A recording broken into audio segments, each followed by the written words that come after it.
If you've just had a WhatsApp number restricted, don't panic and don't immediately blame WAHA. More often than not, WAHA is doing exactly what it's supposed to do. The issue usually lies somewhere else. Once you understand what WhatsApp's looking for, so let's take a look at some of the most common reasons it happens and what you can do to reduce the chances of it happening to you.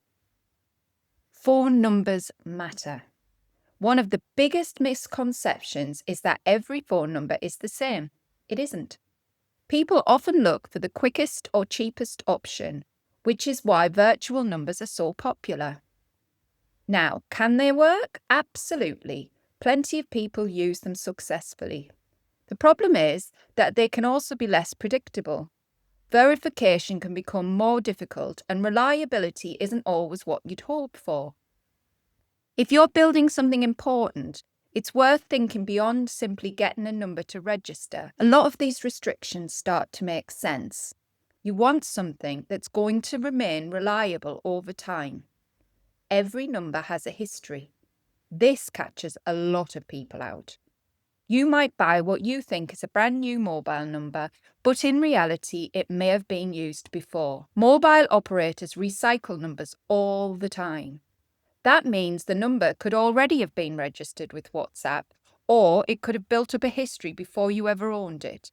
You have no control over what happened previously, but it's one of the reasons two seemingly identical numbers can behave very differently. Think about what WhatsApp sees. I think this is probably the easiest way to understand it. Imagine your WhatsApp. A brand new account appears. Within minutes, it's connected to automation. It immediately starts sending messages to lots of different people.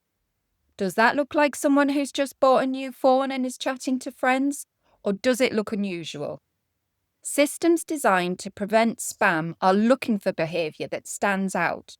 The more your activity resembles normal usage, the less likely you are to attract unwanted attention. Consistency helps. Another thing that's often overlooked is consistency. If a number is constantly appearing from different servers, different locations, or different environments, it can look unusual. I'm not saying that's guaranteed to cause a problem, but keeping your setup consistent is generally a much better approach than constantly moving things around. Scaling changes everything. Managing one WhatsApp number is fairly straightforward. Managing 50 is a completely different challenge. You have SIMs to keep track of, numbers to replace, verification messages to receive, renewals to manage, and records to maintain. Very quickly, the challenge stops being about WAHA and becomes a telecoms problem instead. Can you completely prevent restrictions? The honest answer is no. Nobody outside Meta can promise that a number will never be restricted. If anyone tells you that they can guarantee it, I'd be very cautious. What you can do is give yourself the best possible chance by using good quality mobile numbers, behaving as naturally as possible, avoiding sudden high volume activity, and keep your environment consistent. This is actually the reason we created numbers. We kept seeing developers spending more time sourcing, registering, and managing phone numbers than they were spending building their own applications. That's backwards. Your focus should be on your software. Our job is simply to make the phone number side of things much easier to manage.